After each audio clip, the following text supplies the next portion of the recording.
My time walking the Fish River Canyon at the age of 14. When I was 14, my family, brother 13, mom 44, dad 44, and grandmother 60, and I joined a group of people to walk the Fish River Canyon in Namibia. It is a 5-day hike, around 90 kilometers. On the way down into the canyon, my grandmother struggled a lot, and a kind man in the group carried her down while my dad carried her bag, as well as his, and another man carried both his and the kind man's bag.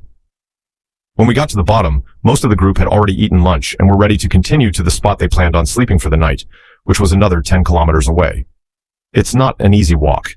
Imagine walking on a soft, sandy beach with a 30-kilogram bag on your back, then needing to walk through the river and climb boulders, and then it's back to the sand. My family was holding the group back, and my dad decided that we would stay behind and take it slow and take the escape route coming up in the hike. We set up camp, and my mom made us our dinner.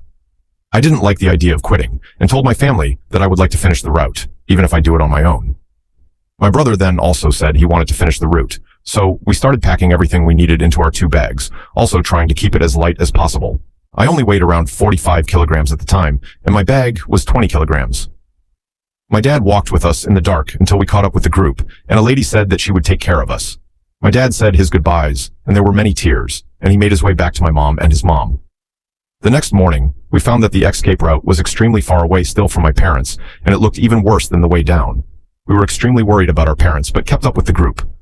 The lady taking care of us was very nice, but my word, she does not belong in a kitchen. She took a look at our food, 2-minute noodles, bully beef, and powdered mashed potatoes, and cooked everything together. To this day, I cannot stomach bully beef anymore. I started making our food after that. The group would split into 2. The first group, called the runners, would wake up very early and start walking to the night sleeping spot and make the spot comfortable. The other group would wake up later and walk calmly until they caught up with the runners, who would already be making food. We slept on the sand under the stars in our sleeping bags. My brother and I stayed with the runners, and there were a lot of amazing spots we visited. Palm Springs, which is a hot spring oasis. The fish there like to bite toes, though. There was also a little Vespa, scooter, stranded on the route, which has a whole funny story of its own.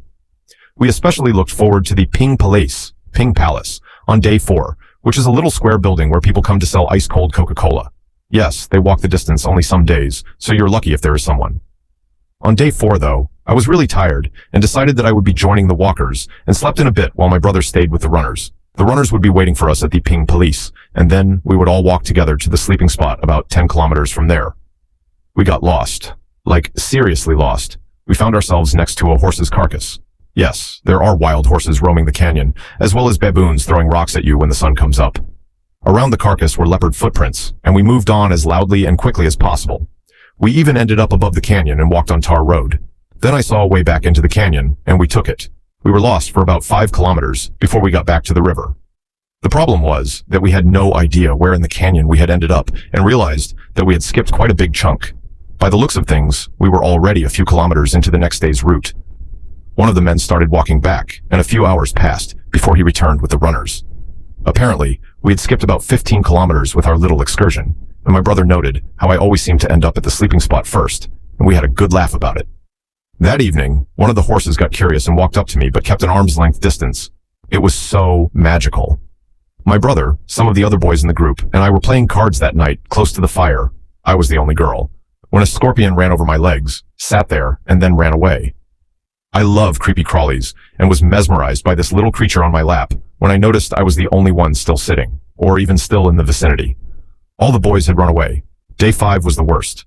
There were many people walking into the canyon from Eyes, the camp where it ends, who wanted to experience it